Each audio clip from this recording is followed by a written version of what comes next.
Senhor amado, te louvamos nessa manhã pela bênção de estarmos aqui mais uma vez, de termos a Bíblia nas mãos, de podermos com saúde lê-la, entendê-la, ouvi-la, ministrá-la, compreender, sentir e termos o Espírito como intérprete fiel, autor do que o Senhor quer nos falar. Que nessa manhã, Senhor, não nos falte de forma alguma a presença do Espírito Santo.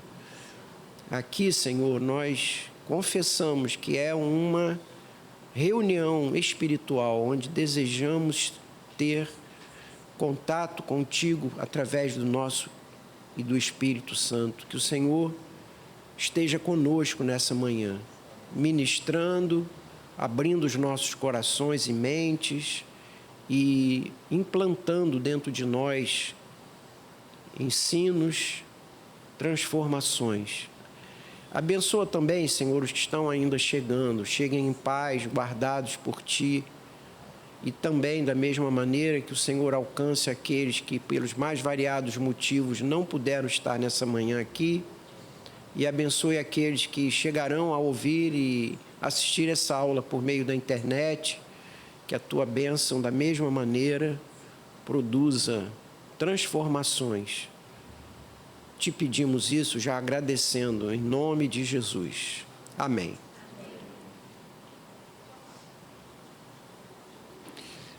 Nós vamos começar uma nova unidade na teologia, que é a eclesiologia. Vamos estudar a igreja. E pode parecer para muitos que é uma matéria assim, isso aí podemos passar rápido porque é já de conhecimento de todos nós.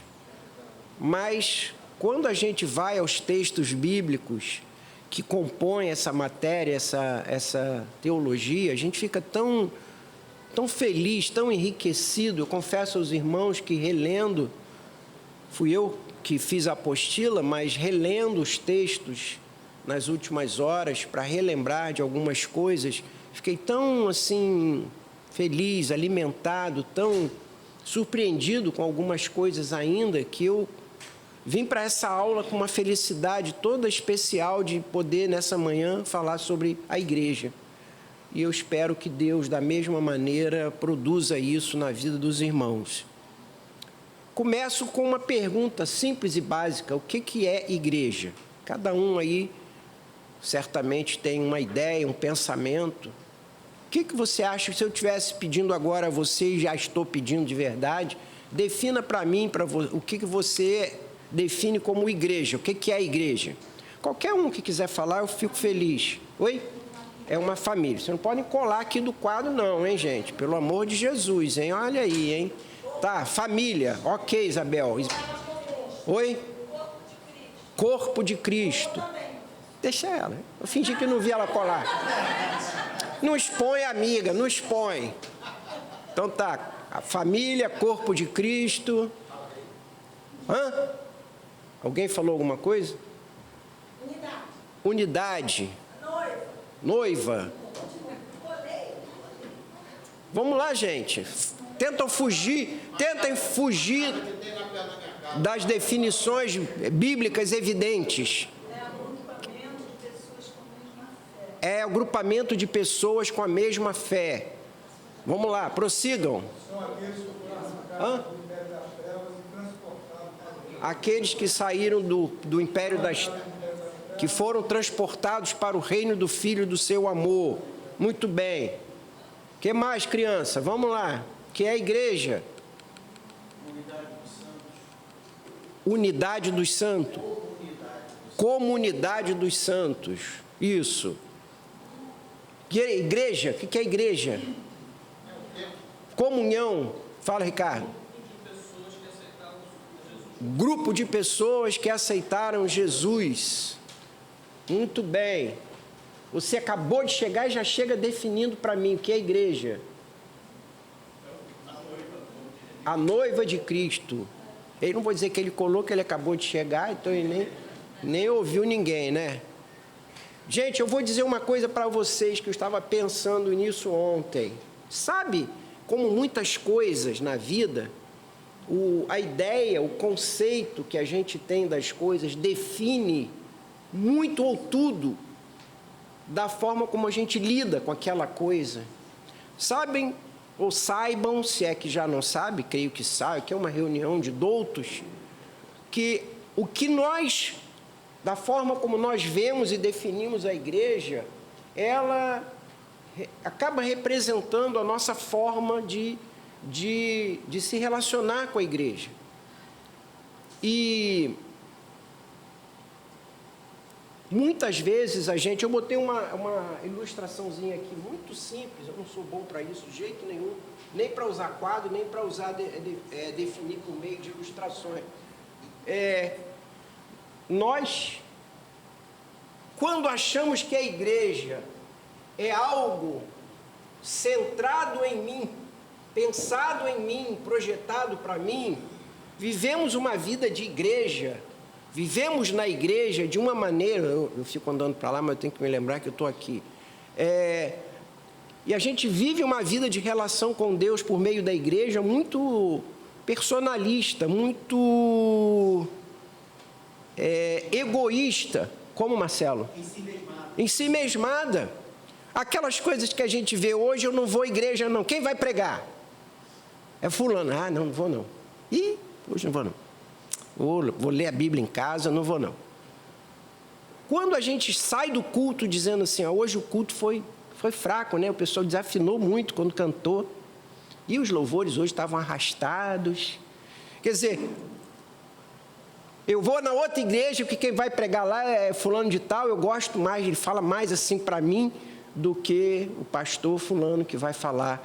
Assim, quando a gente constrói a nossa relação com a igreja, pensando em mim, eu quero saber de um lugar onde eu sente com conforto, tem um bom ar-condicionado, o culto não seja longo, eu possa sair na hora que eu ainda tenho que fazer meus compromissos, o pastor seja um bom expositor da palavra, que a palavra não seja muito agressiva, porque se ele escolhe pregar sobre o profeta menor e começar a falar do cuidado e do zelo para com o pobre, do recurso para o pobre, já aquilo me incomoda, né? Eu gosto mais quando fala dos frutos, dos dons, daquelas coisas, não gosto.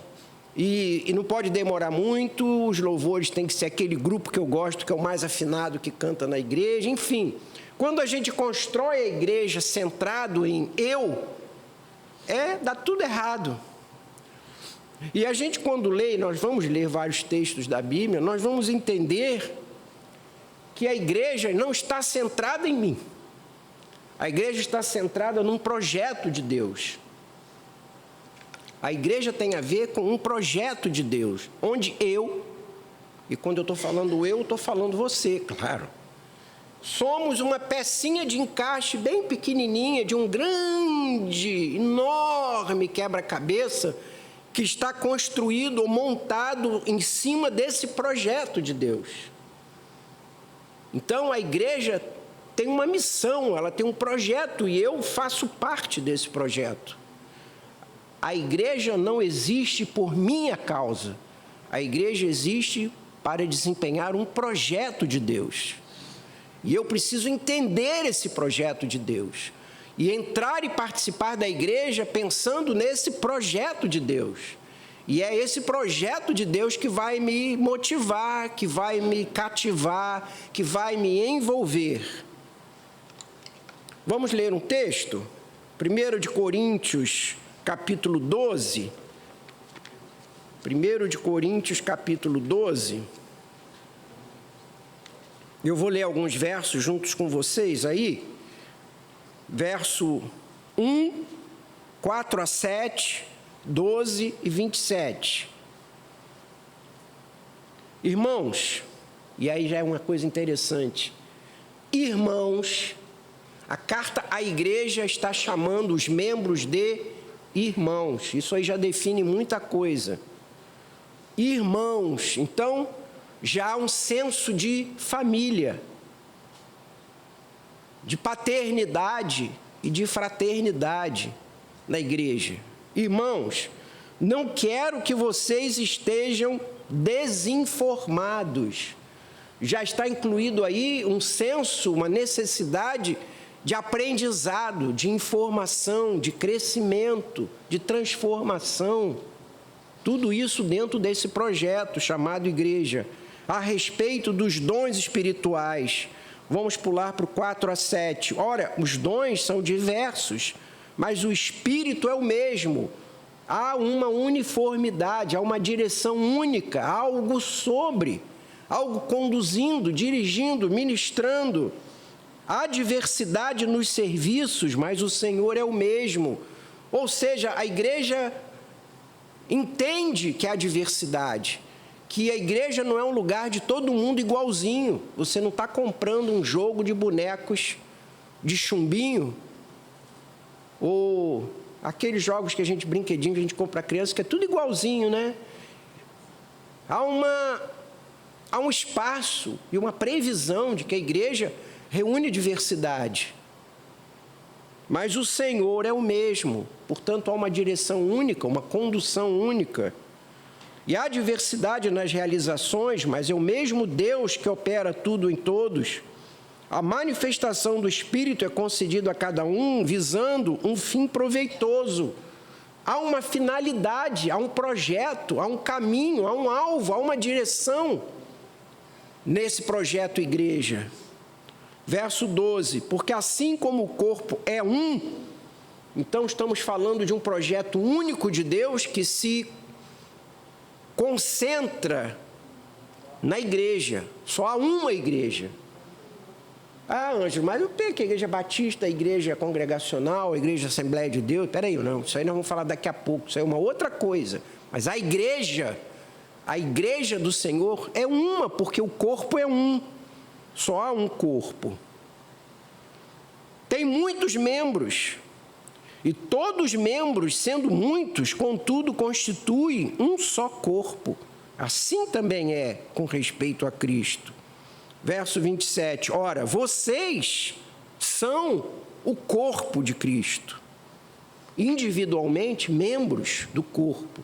Portanto, a igreja é o corpo de Cristo. A igreja é Jesus sendo visto, é Jesus sendo apresentado, é o Jesus que agora habita nos céus à direita do Pai, porém agora aqui na terra, de uma forma visível, Cristo está na igreja, e a igreja é Cristo.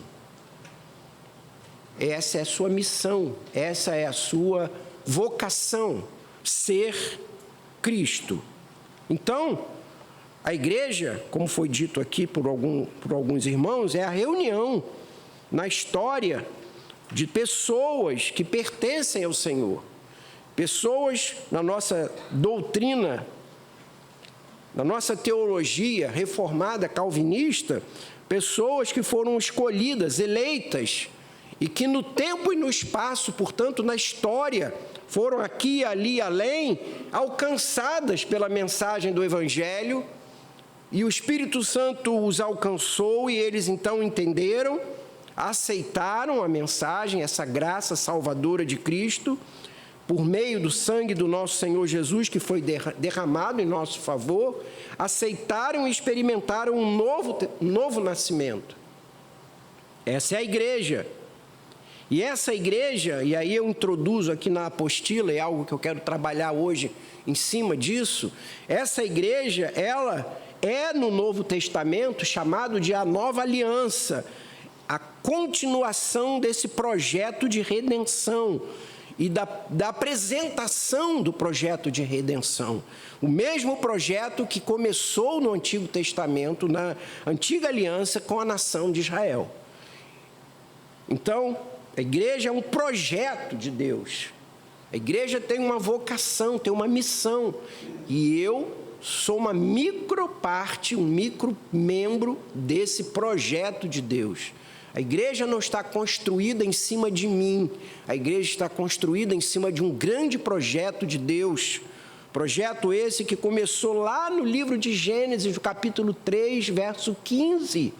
Assim que o homem peca e Satanás ainda está vibrando com o que ele conseguiu fazer, achando que ele destruiu um projeto de Deus, de ter um povo, uma humanidade à sua volta, criação perfeita, num jardim perfeito. Satanás está vibrando com o projeto do pecado de Adão. Então o Senhor aparece e diz: olha, esse projeto seu não vai interromper o meu projeto. Eu vou restaurar o meu projeto. E o meu projeto vai ser restaurado por um descendente da mulher.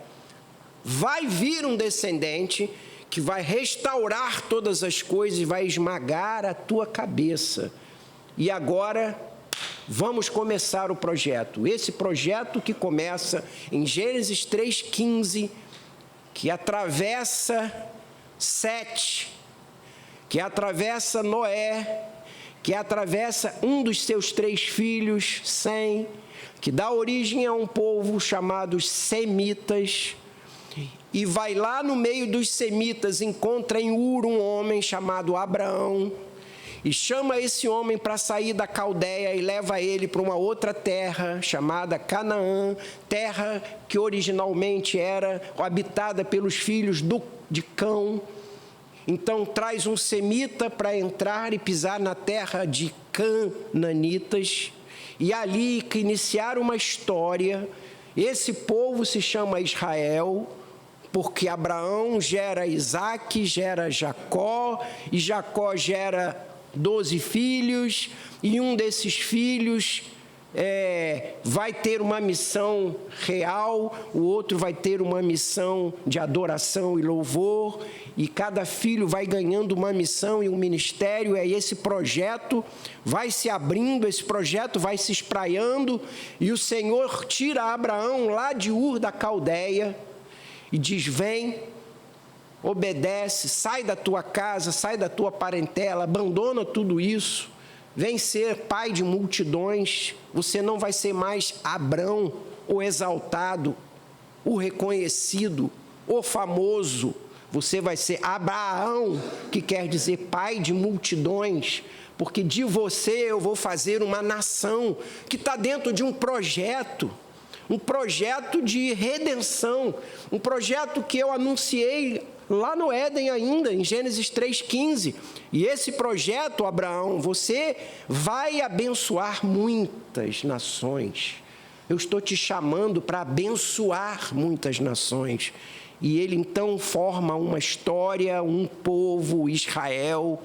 E esse povo chamado, preparado, com a missão de apresentar a Deus, de falar de um Deus diferente de todos os deuses, porque esse homem criado por Deus tinha dentro de si um espaço, um lugar, um desejo, uma necessidade, a falta de uma relação com o transcendental, com o divino, e ele então fica procurando, perdido como um cego num caminho, divindades, vai criando deuses a tentar suprir aquele buraco que é só do tamanho de Deus, do Deus verdadeiro, do único Deus. Então o Senhor diz a ele: olha, você vai dar origem a um povo que é o meu povo, e o meu povo vai trazer a esse homem perdido a revelação do verdadeiro e único Deus, Jeová. Não há muitos deuses, só há um Deus. Vocês serão povo de um só Deus. E a importância de vocês serem meu povo é exatamente de mostrarem, num mundo de muitos deuses, de muitas divindades geradas por essa carência, por esse buraco do tamanho de Deus, que só há um Deus.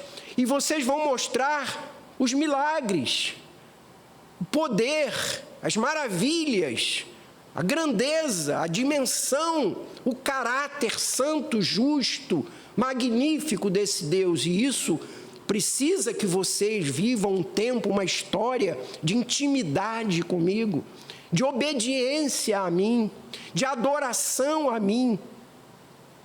É necessário caráter, é necessário intimidade, é necessário fidelidade, é necessário santidade, é necessário exclusividade, porque o projeto só vai ter sucesso se vocês, como meu povo, mostrarem verdadeiramente como é esse único Deus de vocês.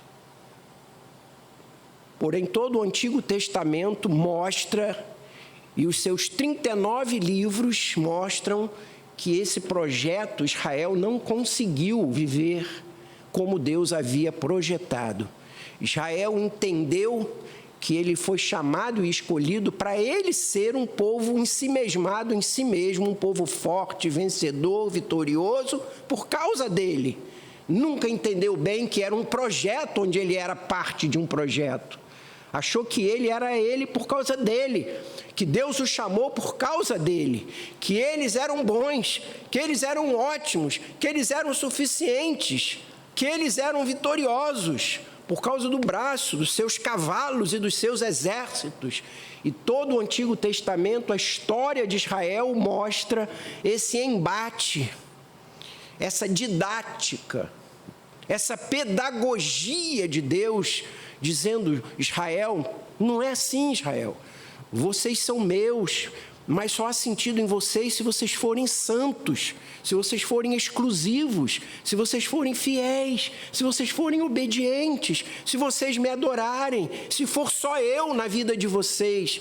Israel vai para a direita, vai para a esquerda, se mistura com outras divindades, adora outros deuses, acha legal ter Baalins como os demais povos à sua volta, e esse embate em todo o Antigo Testamento constrói um projeto que vai, entre aspas, na nossa visão humana, claudicando, não conseguindo ser completamente realizado. E aí, enfim, na toda a história, nessa árvore genealógica, e aqui eu abro um parênteses para dizer aos irmãos, essa é a razão de ter tanta genealogia na Bíblia. Muita gente diz: para que ter genealogia na Bíblia? Para que capítulos enormes, onde fulano é filho de Beltrano, filho de Beltrano, filho de Cicrano, filho de Cicrano? Para que isso? Que desperdício da Bíblia! Porém, essa é a historicidade do projeto. Na verdade, as genealogias mostram um Deus que age na história, que é o Senhor da história, que mostra que aqueles homens, tanto poderosos quanto fracassados, tinham um nome num cartório, nasceram de fulano e geraram fulano. Deus construiu um projeto não místico, transcendental também, mas um projeto que se historiou, que atravessou pessoas, filhas de fulano, pais de Beltrano, avós de Beltrano, até que chega a José, Maria, e de uma forma espiritual maravilhosa, traz de Maria o nosso Senhor Jesus Cristo. E agora se materializa o projeto que começou em Gênesis 3,15, nasce Jesus. Toda a cena do Antigo Testamento, todo o trailer do Antigo Testamento se materializa, e aonde haviam sacerdotes entrando na presença de Deus para levar um homem pecador à presença de um Deus santo, entra Jesus agora. Jesus substitui os sacerdotes, ele é o sacerdote perfeito e completo. Todos os sacerdotes, todo o ministério sacerdotal, na verdade, era tão somente um trailer da obra de Cristo como sacerdote perfeito. Todo o altar aonde o sacrifício era oferecido para simular, simbolizar, significar um sangue inocente derramado para reaproximar o homem de Deus, fazendo a purificação, trazendo o perdão do pecado, agora está concentrada numa cruz.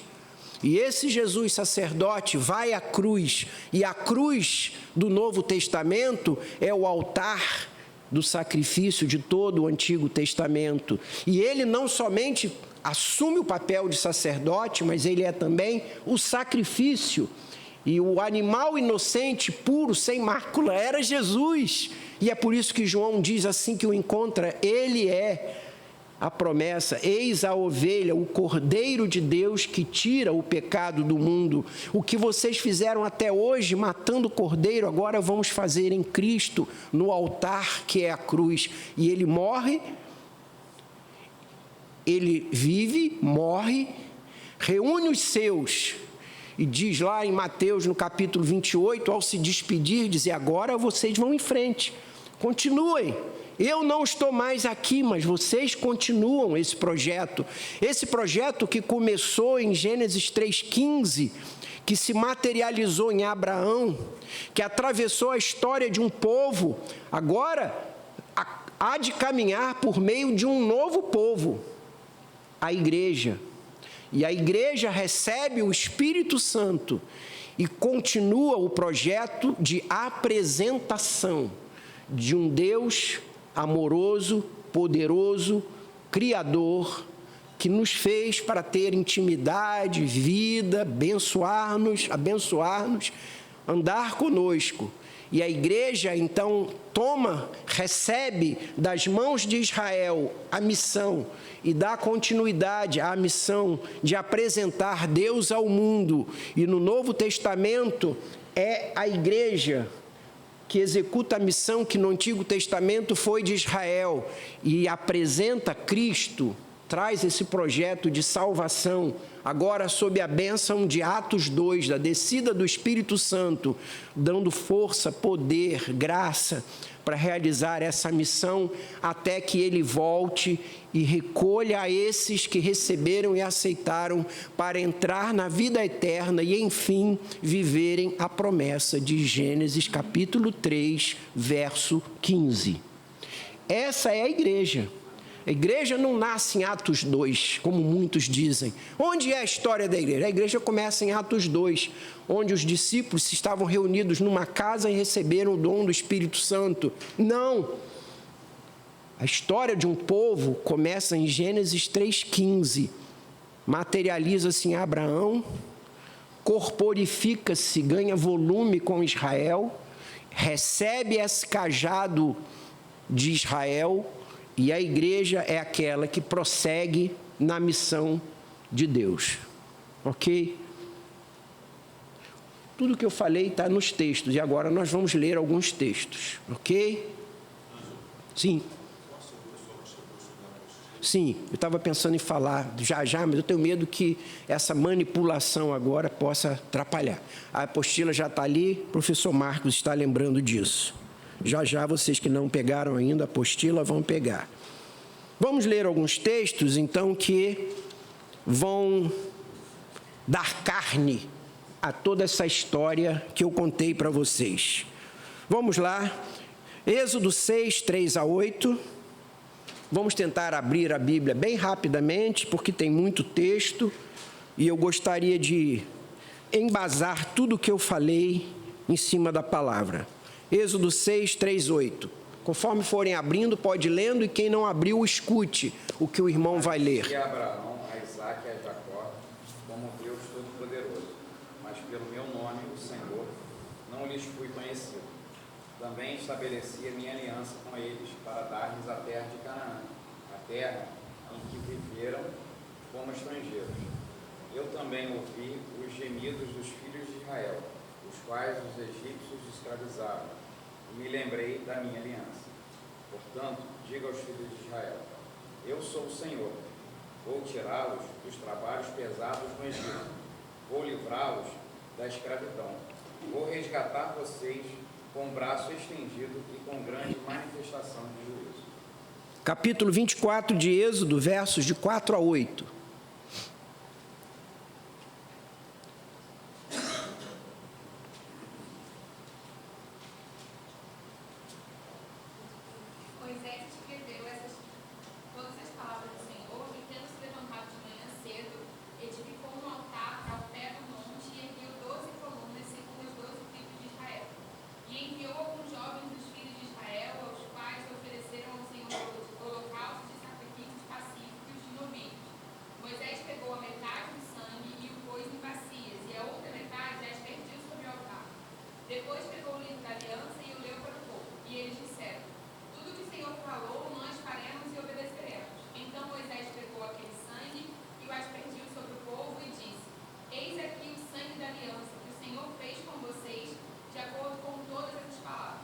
Eis aqui o sangue da aliança que o Senhor fez convosco.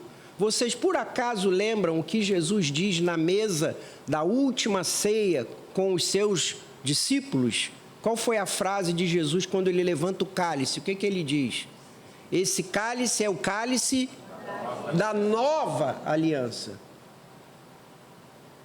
O cálice do vinho representa o mesmo sangue que Moisés derramou no Sinai, dizendo: aqui está a aliança do Antigo Testamento. Agora, o Senhor Jesus diz: agora vamos fazer uma nova aliança, agora é uma aliança de graça, da graça. É a nova aliança no meu sangue, não mais no sangue que Moisés derramou de um animal inocente. Então, há uma linha, há uma continuidade. 1 de Coríntios 11, 25.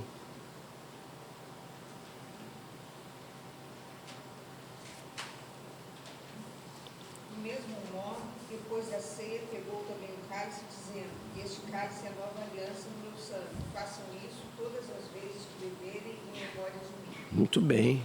Efésios 2, 19 e 20.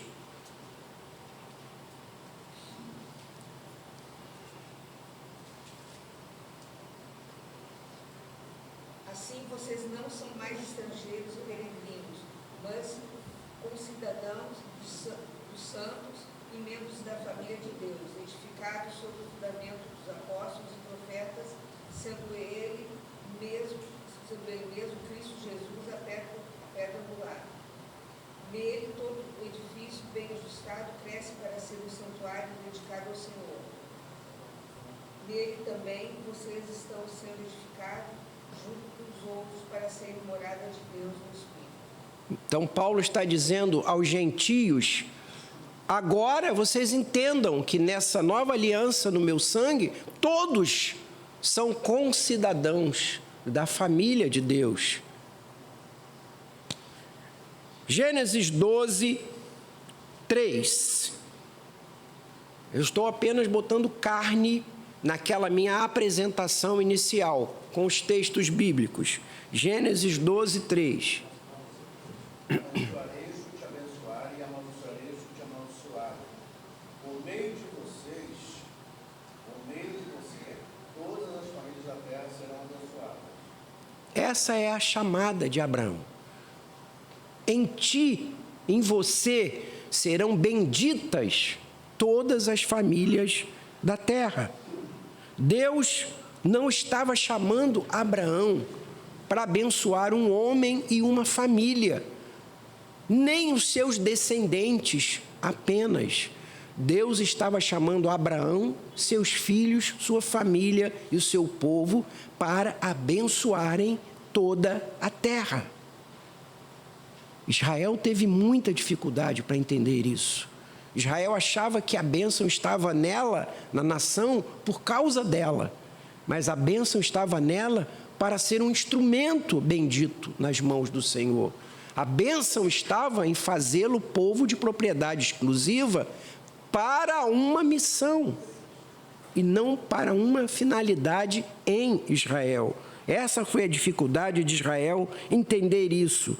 Capítulo 22 de Gênesis, versos 15 ao 18. Gênesis 22, de 15 a 18. Pela segunda vez, o anjo do Senhor chamou do céu a Abraão e disse: juro por mim mesmo, declara o Senhor, que por ter feito o que fez, não me negando seu filho, seu único filho, esteja certo de que abençoarei e farei de seus descendentes tão numerosos como as estrelas do céu e como a areia das praias do mar. Sua descendência conquistará as cidades dos que lhe forem inimigos. Por meio dela, todos os povos da terra serão abençoados, porque você me obedeceu. Por meio da tua família, por meio da tua descendência, todas as nações da terra serão abençoadas. Está aqui, gente, muito claro, muito simples. A dificuldade de Pedro, dos apóstolos entenderem que a missão deles era, como diz Mateus 28, ide por todo o mundo. Leva essa mensagem de libertação, de salvação a todos os povos. Ide por todos os povos, fazei discípulos de todas as nações. A dificuldade de Pedro entender que ele tinha que ir a Cornélio que era um centurião, e apresentar a ele o evangelho, a mensagem do evangelho, precisou que o Senhor deixasse ele ter jejum, fome, êxtase, descer um lençol do céu, para ele entender que aquilo que ele achava que era maldito, amaldiçoado, era um projeto de salvação de Deus. Vai lá! Olha, esse animal que você está achando que é um animal maldito, entenda de outra maneira. Ele é povo meu, eu quero que ele seja alcançado.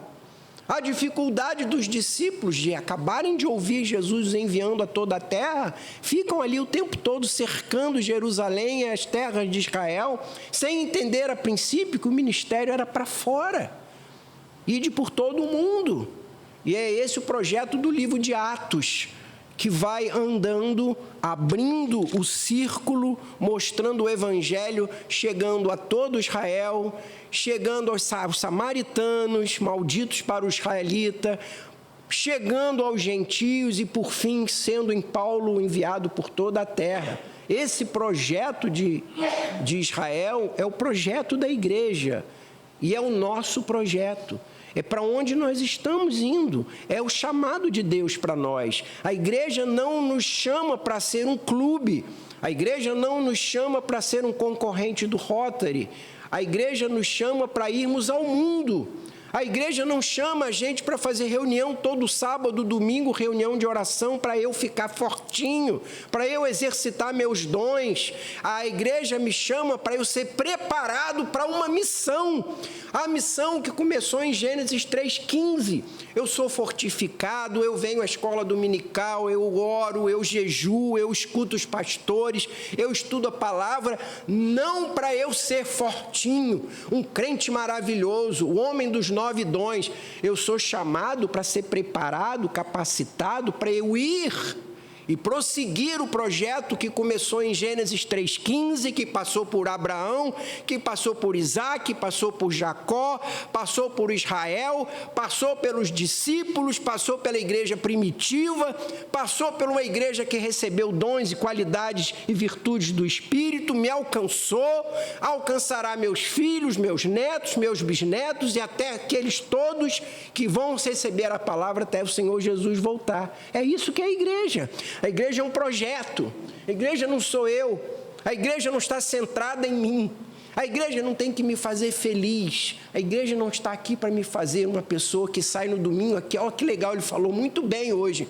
A igreja é o lugar onde eu estou sendo preparado, capacitado para ser parte pequena de um grande quebra-cabeça de todo mundo, onde eu estou dentro de um projeto que começou em Gênesis 3,15, de trazer a mensagem de restauração, de convite, de possibilidade de Deus de refazer tudo que começou em Gênesis no capítulo 1 e 2, que foi derrubado provisória e parcialmente por Satanás e agora está sendo restaurado. Posso deixar para o fim? Não quero perder o fio.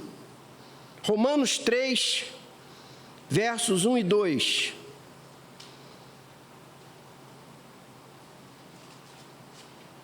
Romanos 3, versos 1 e 2.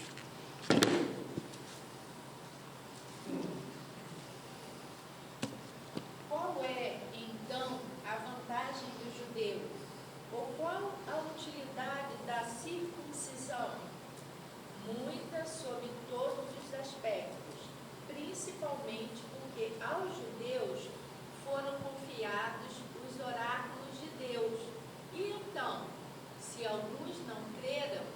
1 e 2. Ah, só daí? Isso. Pô, se é tudo isso que você está falando, então qual foi a vantagem de ser judeu? Grandes vantagens. Judeu, o povo de Israel foi chamado e a eles foi entregue a palavra, a eles foi confiado o ministério da revelação, da apresentação. Em Israel, os oráculos, as revelações, os mistérios, as verdades de Deus foi entregue.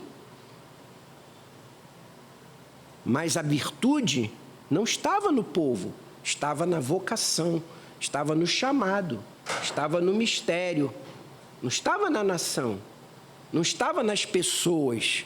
O judeu não era melhor do que ninguém, ele se tornou melhor porque ele recebeu uma missão. Portanto, a virtude de Israel não estava em Israel, era um homem igual aos demais. O que a virtude de Israel, diz Paulo, é porque neles receberam os oráculos de Deus. É o que diz a palavra. Deuteronômio 7, versos 6 e 7. Deuteronômio 7, versos 6 e 7.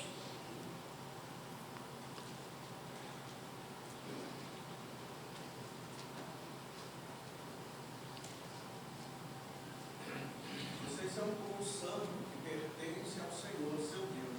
Dentre todos os povos da terra, o Senhor, seu Deus, os escolheu para serem sua propriedade especial. O Senhor não se afeiçoou a vocês, nem os escolheu por serem mais numerosos que outras nações, pois vocês eram a menor de todas as nações.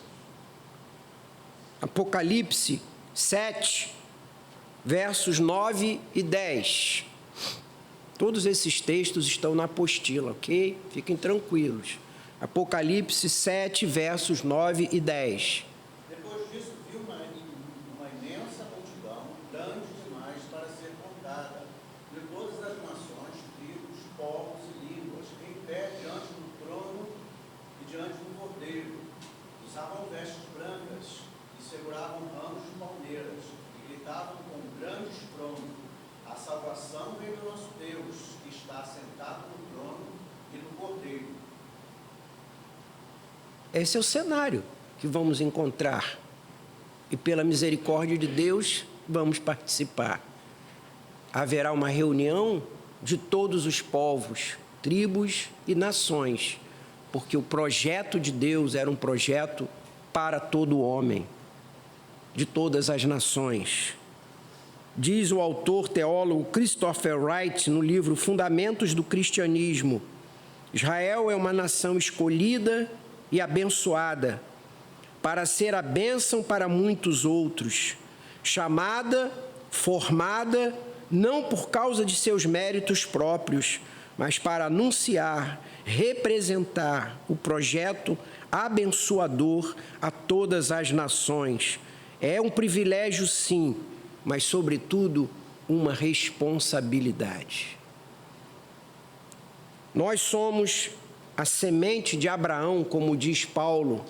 Nós hoje somos a herança, a semente, os descendentes de Abraão.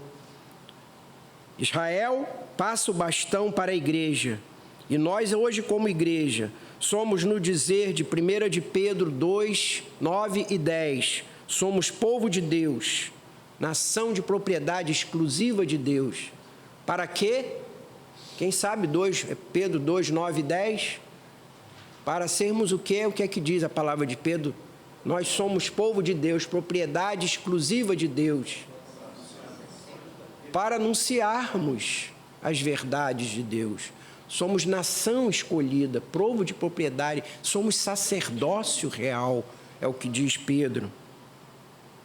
Estamos agora prosseguindo na missão, sendo bênção para o mundo, sob a unção e o poder do Espírito Santo. É o que diz Atos 1:8. Esperem em Jerusalém, até que do alto sejais revestidos pelo Espírito Santo, para prosseguirem nessa missão. Ok, até aí? Agora sim, Helder quer fazer uma pergunta, que eu vou entrar numa segunda coisa, segunda lição.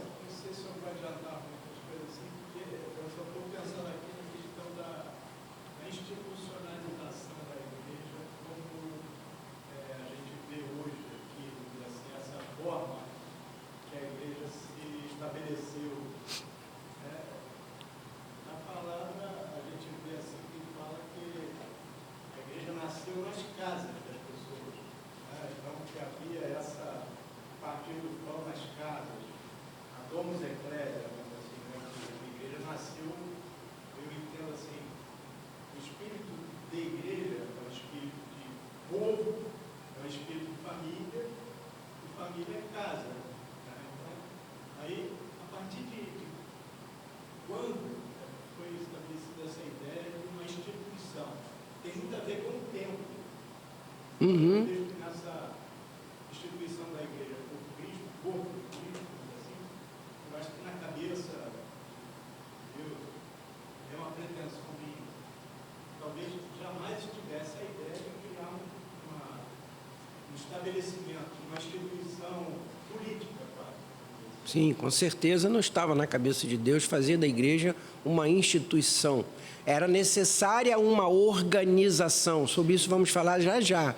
Mas Deus estava mais preocupado em fazer um organismo do que uma organização. A palavra eclésia, está aí na apostila, na linguagem grega, significa um encontro político. Aqueles que eram chamados para fora da cidade para discutir as questões da cidade, da polis.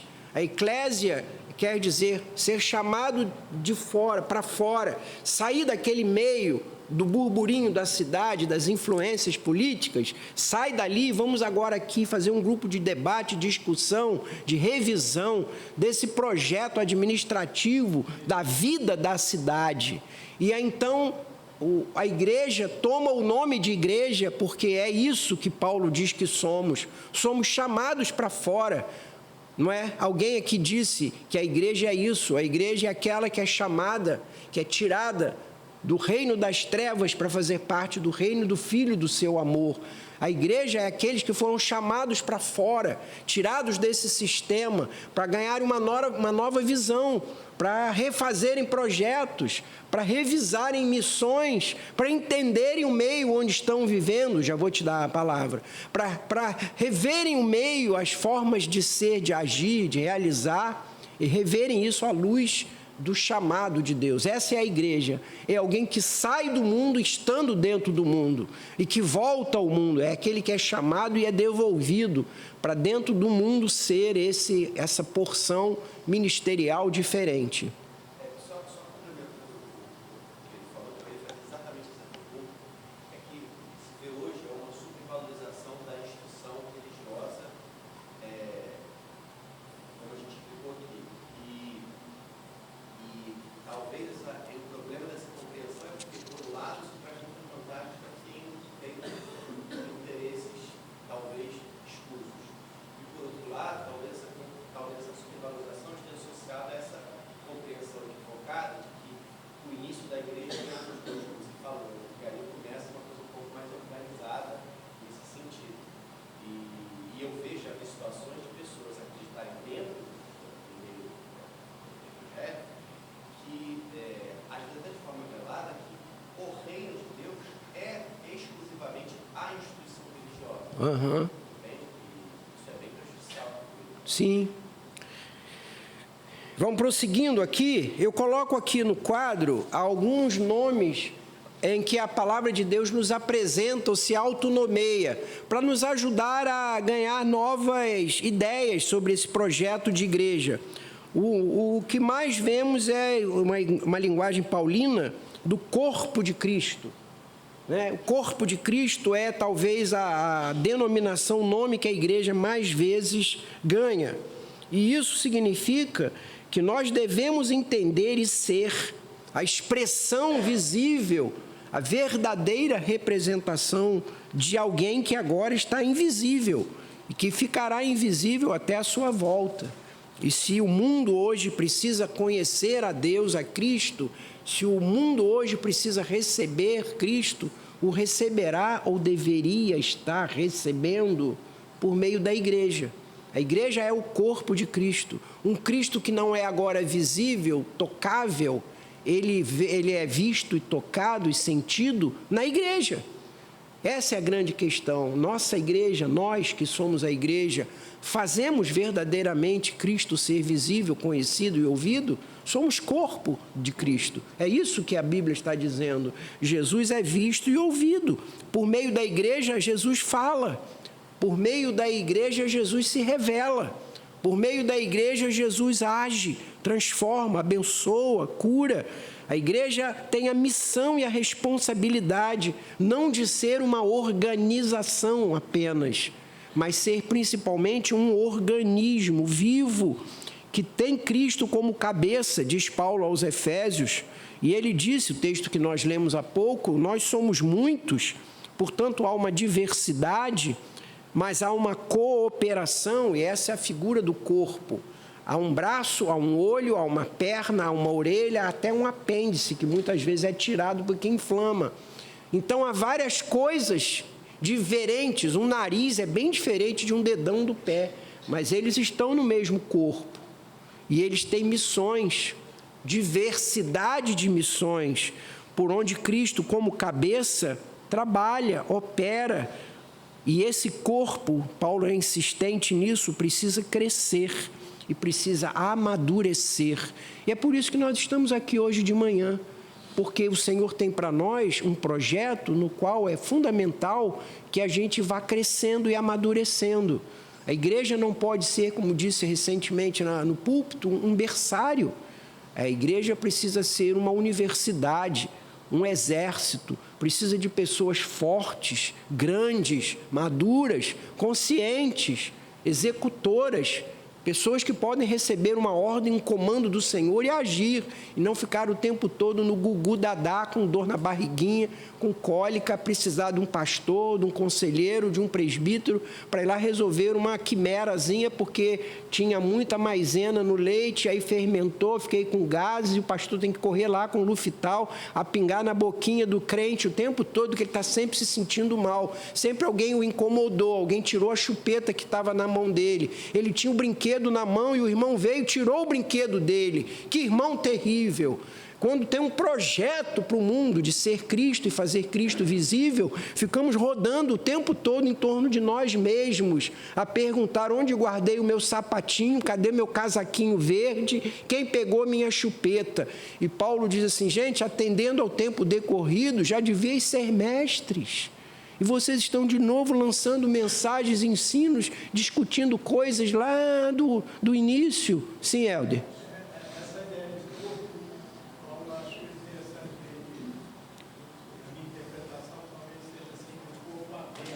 Sim. Porque quando a gente fala corpo, a gente pensa muito no corpo fechado.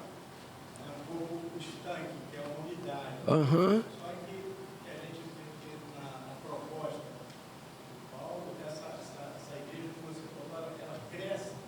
O corpo que cresce que não há limite, ele é aberto. Na visão de Paulo, né, Helder?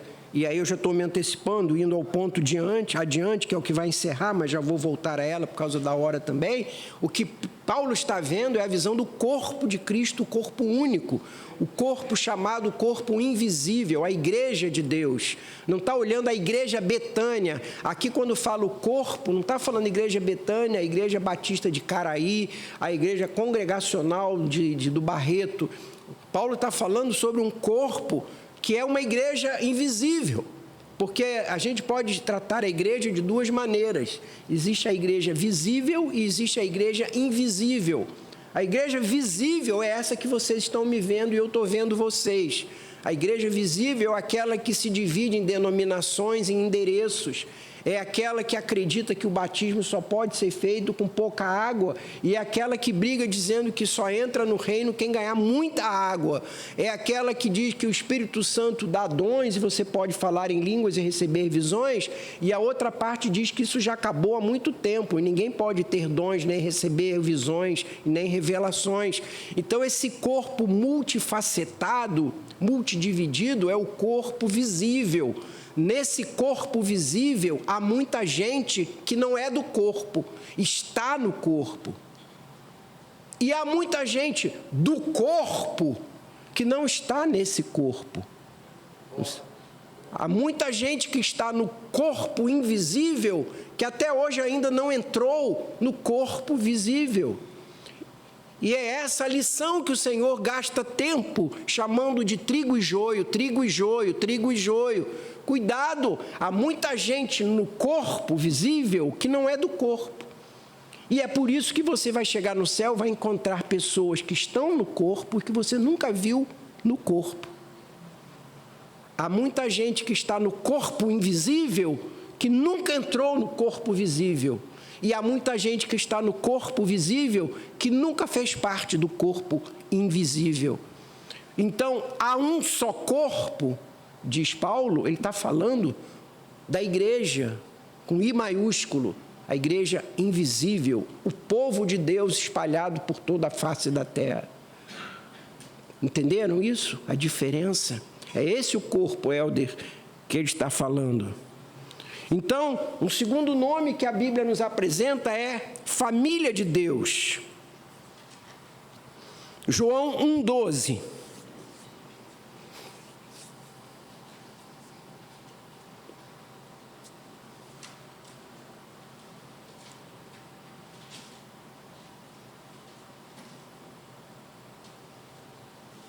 Vamos, queridos, daqui a pouco começa a tocar aquele fatídico sinal.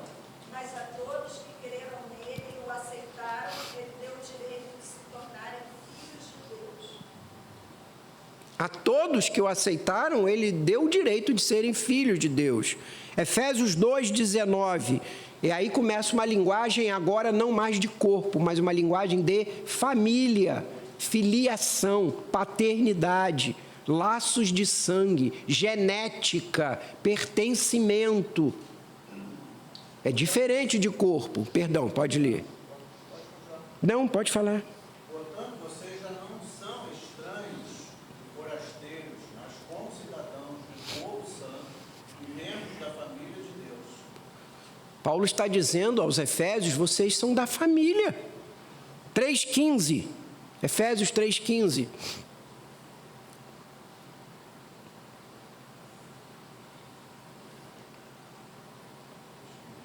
De quem toda a família, nos céus e na terra, recebe o nome.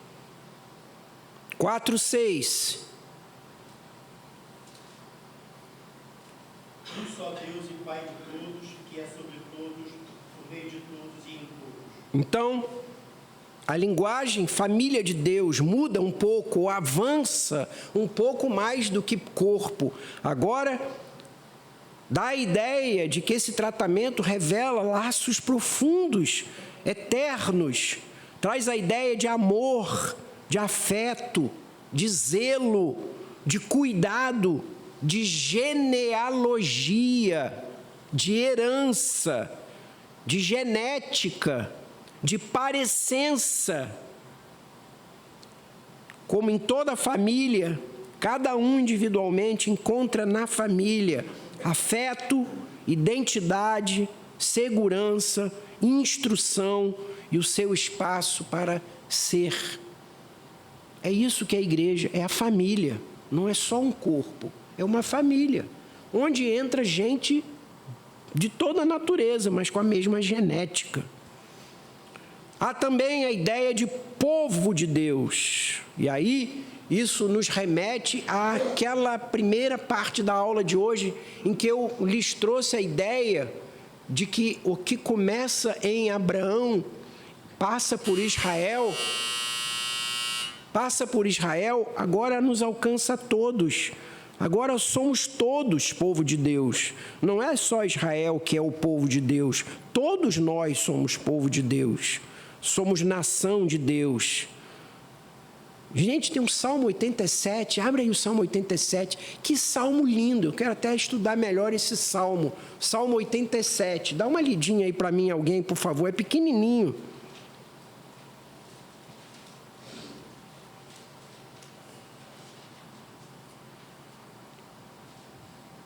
Fundada por ele sobre os montes santos, o Senhor ama as portas de Sião mais do que todas as habitações de Jacó. Coisas gloriosas são ditas a respeito de você, ó cidade de Deus. Dentre os que me conhecem, farei menção de Raabe e da Babilônia. Eis aí a Filístia e Tiro com a Etiópia. Nasceram em Sião, é o que se diz. E a respeito de Sião se dirá, este e aquele nasceram nela, e o próprio Altíssimo a estabelecerá. O Senhor, ao registrar os povos, dirá, este nasceu lá. Todos os cantores, saltando de alegria, dirão, todas as minhas fontes estão em ti. Que coisa linda esse salmo, dizendo, olha, são muitos, mas todos estão no mesmo lugar, vieram do mesmo lugar. Israel cumpriu o seu papel de apresentar ao mundo. Sião é berço. De Sião vem a Síria, o Egito, a Etiópia, todos diante do Senhor, o povo de Deus reunido. O texto de Apocalipse que lemos, todos dirão: nascemos lá, viemos de lá. Essa é a missão de Israel. Lindo esse salmo. E há outros textos aí na apostila que vocês em casa lerão. E por fim, a noiva de Cristo é o outro nome muito usado para a igreja, cuja ênfase, quando a igreja é chamada de noiva, a ênfase é ao amor, ao cuidado. Quando o Senhor nos chama de noiva, está trazendo como ênfase uma relação de fidelidade, de amor e de cuidado. A igreja tem essa finalidade, tem essa marca do amor, da fidelidade e do cuidado. E Oséias é quem nos fala disso, é quem claramente no Antigo Testamento nos fala dessa relação de noiva, quando vai buscar uma mulher que adultera, e o Senhor revela para ele que a escolha dele é de um povo que lhe seja uma mulher fiel. E o fim de todas as coisas será chamado de as bodas do Cordeiro, onde o noivo e a noiva viverão eternamente. Há ainda algumas coisas que caberia dizer, mas para aqueles que certamente lerão e estudarão a apostila, ficará bem claro. O que eu gostaria de dizer nessa manhã é que esse assunto, como eu disse na abertura da aula, que parece um assunto assim tão rápido, traz verdades, lições, missões, responsabilidades, consciências muito sérias, muito profundas e muito lindas, que nos responsabilizam e que nos abençoam. A igreja é tudo isso. Amém, irmãos? Amém. Alguém gostaria ainda de usar os minutos que nos restam antes de orarmos para falar alguma coisa? Pois não.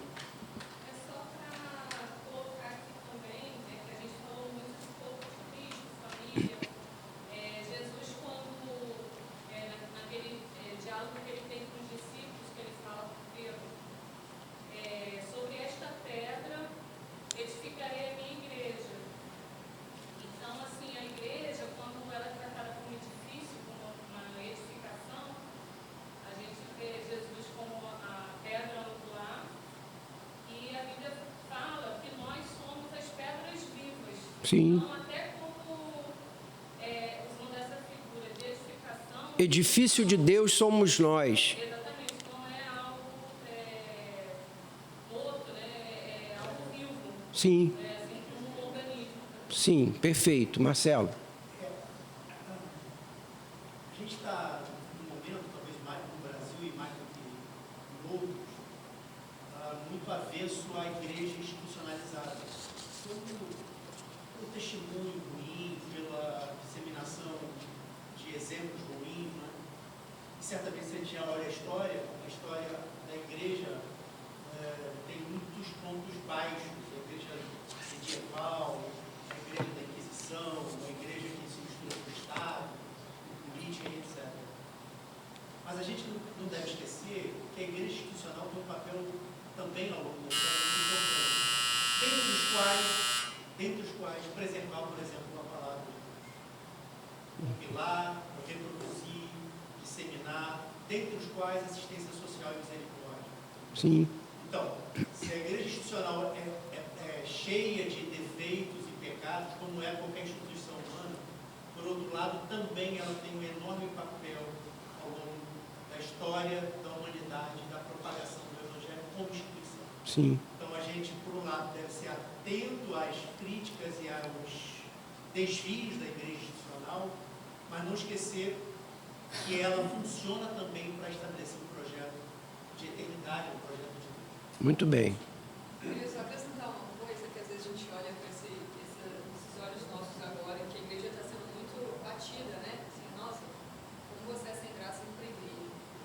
Mas ela tem um papel até de proteção com relação a nós mesmos. Imagina uma igreja que não tem dominação, o pastor é a última palavra.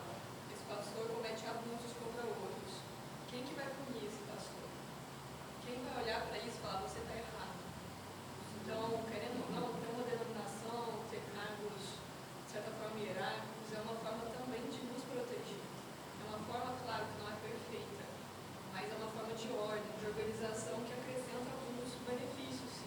Perfeito. Quer dizer que seja ruim por ser uma instituição. Perfeito. Muito bem. Você e Marcelo acrescentaram pontos muito importantes.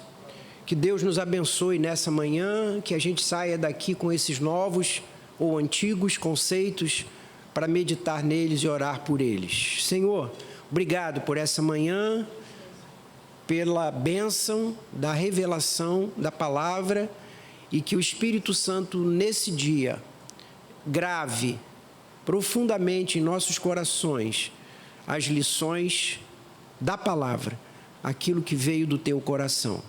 Em nome de Jesus. Amém. Bom domingo, bom macarrão com frango. A apostila está aqui na frente. Quem não pegou a apostila, quer aqui, custa R$10, ou faça o Pix para a igreja, ou deixe R$10 aqui, ok?